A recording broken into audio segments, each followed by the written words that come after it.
মধ্যবিত্ত পরিবারে জন্ম নেওয়া একটি ছেলে ইউটিউব থেকে এত টাকা ইনকাম করছে যে ইউটিউবের সিইও নীল মোহন এর নেটওয়ার্ক $150 মিলিয়ন, অন্যদিকে মিস্টার বিস্ট এর নেটওয়ার্ক $500 মিলিয়ন।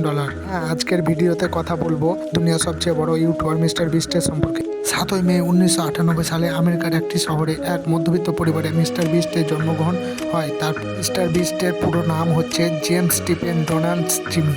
তার মা তাকে ভালোবেসে জিমি বলে ডাকে, আর সোশ্যাল মিডিয়ায় তাকে সবাই মিস্টার বিস্ট নামে চেনে। তার মা আর্মিতে ছিল আর তার পরিবার ছিল মধ্যবিত্ত, কিন্তু 2007 সালে তার জীবনের সাথে এমন কিছু ঘটনা ঘটে যায় যার কারণে তার পুরো জীবন বদলে যায়।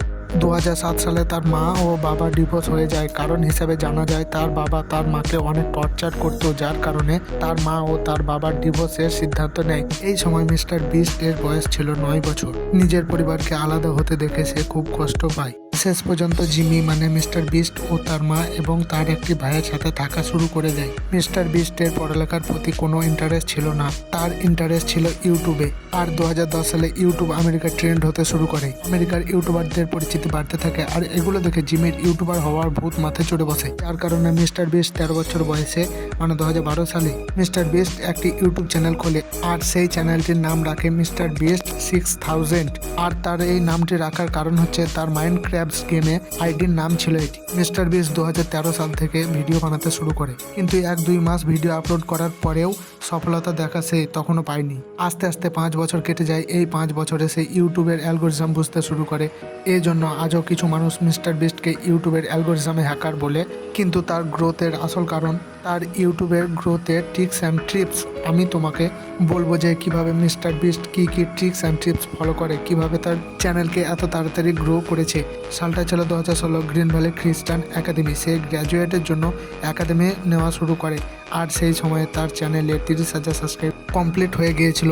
আর গেমিং ভিডিও আস্তে আস্তে গ্রো হতে শুরু করে এবং আরও সাবস্ক্রাইব বাড়তে শুরু করে, যার কারণে সে একটি সিদ্ধান্ত নেয়। সেই একটি ডিসিশন তার জীবনকে বদলে দিতে পারে, বা সেই একটি ডিসিশন তার জীবনকে শেষ করে দিতে পারে। 2016 সালে সে তার কলেজ থেকে ড্রপ নেয় আর ইউটিউবকে ফুল টাইম কেরিয়ার হিসেবে নেওয়ার সিদ্ধান্ত নেয়। বন্ধুরা, তার এই ঘটনা থেকে আমাদের সবার শেখা উচিত যে জীবনে যখন আমরা কনফিউজ হব তখন আমরা যে কোনো একটি ডিসিশন নেওয়া অত্যন্ত জরুরি। এই একটি ডিসিশন তোমার জীবনে তৈরি করতে পারে অথবা ধ্বংস করতে পারে। এর জন্য আমাদের জীবনে সবচেয়ে বড় একটি সিদ্ধান্ত ভেবেচিন্তে নেওয়া উচিত, আর সাথে সাথে ফল পাওয়ার আশা না করে আমাদের লং টাইমে ফোকাস করা উচিত। বন্ধুরা, চলো আবার মিস্টার বিস্টের জীবন কাহিনীতে ফিরে যাওয়া যাক। এই সময় জব এবং ডিগ্রিগুলি খুব সহজে পাওয়া যেত, কিন্তু মিস্টার বিস্টের প্রয়োজন ছিল লং টার্ম। সে রাতারাতি কিছু পেতে চায়নি, সে বড় কিছু করার কথা ভেবেছিল, যেটার ফল তাকে আজ দুনিয়ার নাম্বার 1 ইউটিউবার বানিয়ে দিয়েছে। আর যখন মিস্টার বিস্ট কলেজ ছেড়ে দিয়েছিল, তার মা এই সিদ্ধান্তটি একেবারে সাপোর্ট করেনি, বরং রেগে গিয়ে তাকে ঘর থেকে বের করে দিয়েছিল। কিছু সময় পর মিস্টার বিস্ট তার মায়ের কাছে যায় এবং তার মাকে বোঝানোর চেষ্টা করে, আর মিস্টার বিস্ট এর মুখে যে চমক ছিল তার সে পেয়ারিং ছিল, যেটা দেখে তার মা তাকে সাপোর্ট করা শুরু করে দেয়। আস্তে আস্তে চলে এলো 2017। এই সময় মিস্টার বিস্ট তার কন্টেন্ট অনেক ইমপ্রুভ করে ফেলে আর অনেক কিছু শিখে ফেলে। আর 2017 সালে সে একটি চ্যালেঞ্জিং ভিডিও বানিয়েছিল এবং সেই ভিডিওটার বিষয় ছিল 0 থেকে 1 লাখ পর্যন্ত ইনকাম করবে, এবং সেই ভিডিওটা শ্যুট করার জন্য তার 40 ঘন্টা সময় লাগে, কিন্তু ভিডিওটি ফাস্ট ফরওয়ার্ড করার ফলে ভিডিওটি 24 ঘন্টার হয়। এই ভিডিওটি তার ভাইরাল হতে শুরু করে, আর আমেরিকায় এই ভিডিওটা ট্রেন্ড হয়ে যায় এবং তার নাম পুরো আমেরিকায় ছড়িয়ে পড়ে, আর সেই সঙ্গেই তার চ্যানেলে 1 মিলিয়ন সাবস্ক্রাইব কমপ্লিট হয়ে যায়।